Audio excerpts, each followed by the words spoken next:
everyone, నేను మీ English teacher. Welcome back to our channel. I hope everyone is doing well. ప్రతిరోజు లాగానే ఈరోజు కూడా మీకోసం మరొక యూస్ఫుల్ వీడియో. అయితే ఈ వీడియోలో నవ్వుకి సంబంధించిన సెంటెన్సెస్ని ఇంగ్లీష్లో ఈజీగా ఏ విధంగా చెప్పాలో క్లియర్గా కొన్ని ఎగ్జాంపుల్స్తో ఇప్పుడైతే చూసేద్దాం. సో మీరు వీడియోని ఎక్కడ స్కిప్ చేయకుండా చివరి వరకు చూడడానికి ట్రై చేయండి. వీడియో కనుక మీకు యూస్ఫుల్గా అనిపిస్తే మర్చిపోకుండా ఒక లైక్ చేయండి. అలాగే ఇలాంటి మరిన్ని యూస్ఫుల్ వీడియోస్ కోసం ఇంగ్లీష్ టీచర్ని తప్పకుండా సబ్స్క్రైబ్ చేసుకోండి. ఇప్పుడైతే ప్రీవియస్ వీడియోలో నేను మిమ్మల్ని అయితే 2 క్వశ్చన్స్ అడిగాను కదా, వాటి యొక్క ఆన్సర్స్ని చూసేద్దాం. ఫస్ట్ వన్ ఈజ్ వరద. వరదని మనం ఇంగ్లీష్లో ఫ్లడ్ అని చెప్తాం. నా ద సెకండ్ క్వశ్చన్ ఈజ్ రోడ్లన్నీ నీటితో నిండిపోయాయి లేదా రోడ్లన్నీ నిండిపోయాయి. ఈ సెంటెన్స్ని ఇంగ్లీష్లో all roads are filled with water ఈ విధంగా చెప్తాం. ఇప్పుడైతే మీకోసం ఈ వీడియోలో 2 క్వశ్చన్స్ ఉంటాయి కదా, వాటిలో ఫస్ట్ వన్ ఈజ్ తొంగి చూడటం. అవతలి వాళ్ళకి కనపడకుండా తొంగి చూస్తూ ఉంటారు కదా, అయితే దీన్ని ఇంగ్లీష్లో ఏ విధంగా చెప్తామో ఈ క్రింది ఆప్షన్స్ ద్వారా తెలియచేయండి. Option A is peeping, option B is pulling. Find out the correct option here and let me know in the comments. ఇప్పుడు మీకోసం సెకండ్ క్వశ్చన్. అదేంటంటే, నువ్వు ఎందుకు నవ్వావో నాకు అస్సలు అర్థం కాలేదు. ఈ సెంటెన్స్ని మీరు ఇంగ్లీష్లో ఎలా చెప్తారో తప్పకుండా కామెంట్ సెక్షన్లో కామెంట్ చేసి నాకు చెప్పండి. ఇదే విధంగా మీ సపోర్ట్ని ఎప్పుడు కూడా మీ లైక్స్ అండ్ కామెంట్స్ ద్వారా తెలియచేస్తూనే ఉండండి. ఇప్పుడైతే లేట్ చేయకుండా మన వీడియోని స్టార్ట్ చేసేద్దాం. Let's get started. Sentence number 1 of this video is పిచ్చి పట్టినట్లు నవ్వకు. ఎవరైనా బాగా ఎక్కువగా పడి నవ్వుతూ ఉన్నప్పుడు ఇలా అంటూ ఉంటారు కదా, సో దీన్ని ఇంగ్లీష్లో don't laugh like you are crazy. Don't laugh like you are crazy ఈ విధంగా చెప్తాం. లాఫింగ్ అంటే చాలా ఎక్కువగా నవ్వటం అని. Now the first example is I thought you were really mad when I saw your laugh. I thought you were really mad when I saw your laugh అంటే నేను నీ నవ్వు చూడగానే నువ్వు నిజంగానే పిచ్చివాడివి లేదా పిచ్చిదానివి అనుకున్నాను అని. దీనికి సంబంధించిన సెకండ్ ఎగ్జాంపుల్ని ఇప్పుడు చూద్దాం. Why are you laughing so much, are you crazy? Or why are you laughing so much, have you gone mad? అంటే నువ్వు ఎందుకు అంతగా నవ్వుతున్నావు, నీకేమైనా పిచ్చి పట్టిందా లేదా నీకేమైనా పిచ్చెక్కిందా అని. సెంటెన్స్ నెంబర్ 2 ఈజ్ ఎందుకు నవ్వుతున్నావో నాకు కూడా చెప్పు. ఎవరైనా ఎక్కువగా నవ్వుతూ ఉన్నప్పుడు ఇలా అడుగుతూ ఉంటారు కదా, అయితే దీన్ని ఇంగ్లీష్లో tell me why you are laughing too. Tell me why you are laughing too ఈ విధంగా చెప్తాం. టెల్ మీ టు అంటే నాకు కూడా చెప్పు అని. Let's have some examples. Now the first one is if you tell me why you are laughing I will laugh too. If you tell me why you are laughing I will laugh too అంటే నువ్వు ఎందుకు నవ్వుతున్నావో నాకు కూడా చెప్పినట్లయితే నేను కూడా నవ్వుతాను అని. Now the example number 2 is why are you laughing so much without telling me what happened. Why are you laughing so much without telling me what happened అంటే నువ్వు ఏం జరిగిందో నాకు చెప్పకుండా ఎందుకు ఇంతగా లేదా ఎందుకు అంతగా నవ్వుతున్నావు అని. సెంటెన్స్ నెంబర్ 3 ఈజ్ చాలాసేపటి నుండి నవ్వుతూనే ఉన్నారు. ఎవరైనా ఎక్కువగా నవ్వుతూ ఉన్నప్పుడు ఇలా అంటూ ఉంటారు కదా, సో దీన్ని ఇంగ్లీష్లో they were laughing for a long time. They were laughing for a long time ఈ విధంగా చెప్తాం. అంటే వాళ్ళు చాలాసేపటి నుంచి నవ్వుతూనే ఉన్నారు అని. Now the first example of this sentence is they are talking for a long time and laughing loudly. They are talking for a long time and laughing loudly అంటే వాళ్ళు చాలాసేపటి నుంచి మాట్లాడుతున్నారు అలాగే గట్టిగా నవ్వుతున్నారు అని. Now the example number 2 is they are talking about me and laughing at me.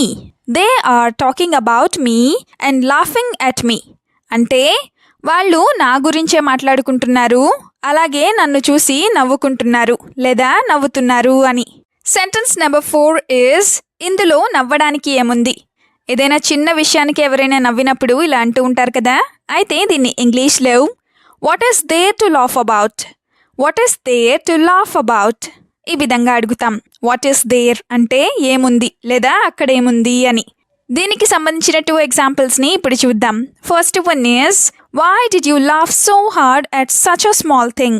Why did you laugh so hard at such a small thing అంటే నువ్వు ఇంత చిన్న విషయానికి అంత గట్టిగా లేదా అంత ఎక్కువగా ఎందుకు నవ్వావు అని. Another example is, I didn't like you laughing when she fell down. Or, I didn't like you laughing when she fell down. అంటే ఆమె పడిపోయినప్పుడు నువ్వు నవ్వటం నాకు అస్సలు నచ్చలేదు లేదా నాకు నచ్చలేదు అని. సెంటెన్స్ నెంబర్ 5 is, అలా నవ్వితే నీకు పిచ్చి అనుకుంటారు. ఎవరైనా బాగా వెకిలిగా లేదా ఎగతాళిగా నవ్వుతూ ఉన్నప్పుడు ఇలా అంటూ ఉంటారు కదా. అయితే దీన్ని ఇంగ్లీష్లో, If you laugh like that, everyone will think you are crazy. If you laugh like that, everyone will think you are crazy. ఈ విధంగా చెప్తాం. Everyone will think you are crazy అంటే అందరూ నిన్ను పిచ్చివాడివి లేదా పిచ్చిదానివి అనుకుంటారు అని. Now the first example is, Don't laugh so hard, everyone is looking at you. Or, Everyone is looking at you, so you don't laugh so hard. అంటే నువ్వు అంత గట్టిగా నవ్వకు ఎందుకంటే అందరూ నిన్నే చూస్తున్నారు అని. Another example is, I don't care what anyone thinks, I just laugh like this. I don't care what anyone thinks, I just laugh like this.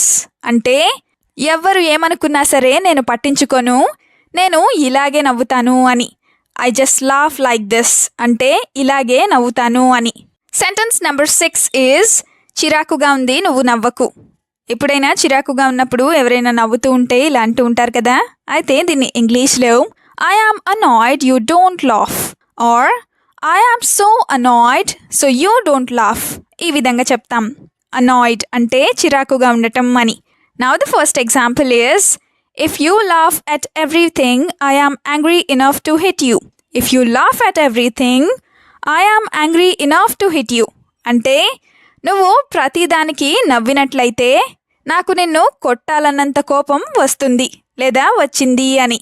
Angry enough to hit someone అంటే ఎవరినైనా కొట్టాలన్నంత కోపం రావడం అని. Another example is, I will even beat you if you are doing the same. I will even beat you if you are doing the same. అంటే నువ్వు గనక మళ్ళీ అదే చేసినట్లయితే నేను నిన్ను కొడతాను కూడా అని. నెక్స్ట్ సెంటెన్స్ ఈజ్, ఎప్పుడు నవ్వాలో తెలియదా. ఎవరైనా ఎప్పుడు పడితే అప్పుడు నవ్వుతూ ఉన్నప్పుడు ఇలా అంటూ ఉంటారు కదా. సో దీన్ని ఇంగ్లీష్లో, don't you know when to smile or don't you know when to laugh. ఈ విధంగా అడుగుతాం. డోంట్ యూ నో అంటే నీకు తెలీదా అని. Let's have some examples. Now the first one is, You don't know when to laugh and when not to laugh. You don't know when to laugh and when not to laugh. అంటే నీకు ఎప్పుడు నవ్వాలో అలాగే ఎప్పుడు నవ్వకూడదో తెలీదు అని. లేదా నీకు ఏ సందర్భంలో నవ్వాలో అలాగే ఏ సందర్భంలో నవ్వకూడదో తెలీదు అని. Another example is, Even if you are old, don't you know these things? Even if you are old, don't you know these things? అంటే నువ్వు పెద్దవాడివి లేదా పెద్దదానివి అయినప్పటికీ కూడా నీకు ఈ విషయాలు తెలియదా లేదా ఇలాంటి విషయాలు తెలీదా అని. Now the last sentence is, ప్రతిదానికి పిచ్చిదానిలా నవ్వకు లేదా పిచ్చివాడిలా నవ్వకు. ప్రతి చిన్న విషయానికి ఎక్కువగా నవ్వుతూ ఉన్నప్పుడు ఇలా అంటూ ఉంటారు కదా. అయితే దీన్ని ఇంగ్లీష్లో, Don't laugh like crazy at everything. Don't laugh like crazy at everything. ఈ విధంగా చెప్తాం. లాఫింగ్ లైక్ క్రేజీ అంటే పిచ్చి పట్టినట్లుగా నవ్వటం అని. దీనికి సంబంధించిన ఫస్ట్ ఎగ్జాంపుల్ని ఇప్పుడు చూద్దాం. Did you laugh now? I was worried that something had happened. Or I was worried that something had happened. Have you laughed now? అంటే ఇప్పుడు నువ్వు నవ్వావా? నేను ఏదో జరిగిపోయిందనుకొని చాలా కంగారు పడిపోయాను అని. Now the example number 2 is, It's awful to hear you laugh. Or It is awful to hear you laugh. అంటే నీ నవ్వు వినడానికి నాకు చాలా భయంకరంగా ఉంది లేదా చాలా భయంకరంగా అనిపిస్తోంది అని. ఆఫుల్ అంటే భయంకరంగా అనే మీనింగ్ వస్తుంది. వీడియోని ఎండ్ వరకు చూసినందుకు థ్యాంక్ యూ సో మచ్. వీడియోలో ఉన్న సెంటెన్సెస్ అన్నీ తరచూ ప్రాక్టీస్ చేస్తూ ఉన్నట్లయితే you will become a better and fluent English speaker.